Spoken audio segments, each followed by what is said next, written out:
The tribunal chamber of the Galactic Concord was silent. Not the kind of silence that came from peace, but the heavy, tense silence that preceded history. Millions of eyes from across hundreds of species watched the broadcast, tuned in through neural links and vision feeds.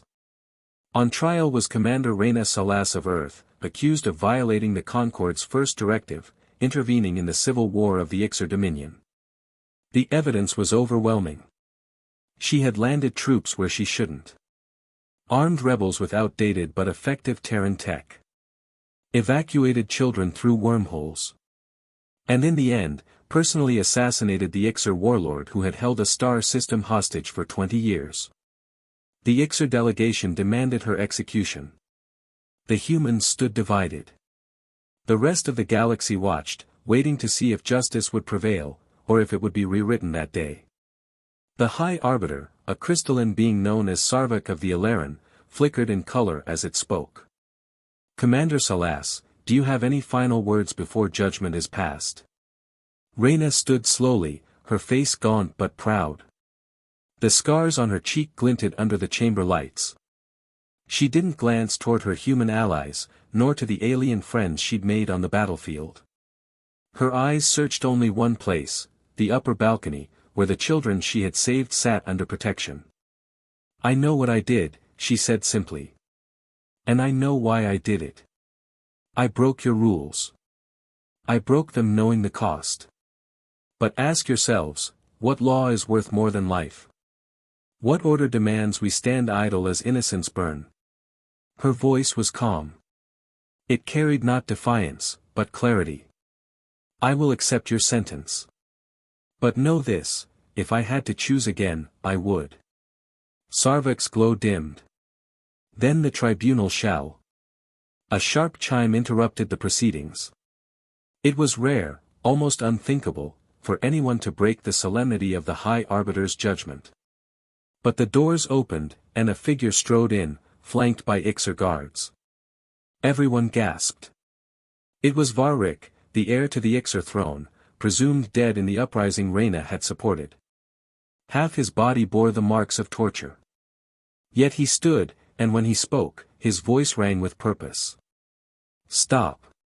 He walked forward, past astonished guards and stunned diplomats, and stood beside Reyna. She saved me, Varric said. When my people left me to rot in the mines, she came. No cameras. No speeches. Just her, a plasma cutter, and a promise. I was the enemy. She didn't care. She said life was life. He turned to his own delegation. You called for her death. Then I renounced the throne I was born to. Any rule built on fear and silence is not rule, it's tyranny. The chamber was deathly quiet. Not even the breathing of the larger species stirred the air. Varric turned to Sarvak. You asked what justice looks like. Here it is. The tribunal recessed in emergency session. For 3 hours, silence ruled the galaxy. Then came the verdict. Reyna Solas was cleared of all charges. The First Directive would be amended, to allow intervention in extreme humanitarian crises, an act now called the Salass Clause. But that wasn't the end. The Ixer Dominion, humbled by their own heir's speech, dissolved its iron-fisted council and opened elections, for the first time in 1,000 years. Dozens of worlds, inspired by what they had witnessed, began to question old hierarchies. Species that had never spoken to each other now held dialogue. Treaties were signed. Barriers fell. What started as a trial ended as a spark. Reyna never returned to Earth. Instead, she helped found the Unity Fleet, a joint human-alien peace force tasked not with war, but with saving lives. Not everyone supported it. Pirates called it a joke. Warlords called it weak.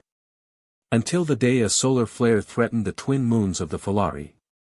Entire cities had minutes to evacuate. The Unity Fleet was first to respond.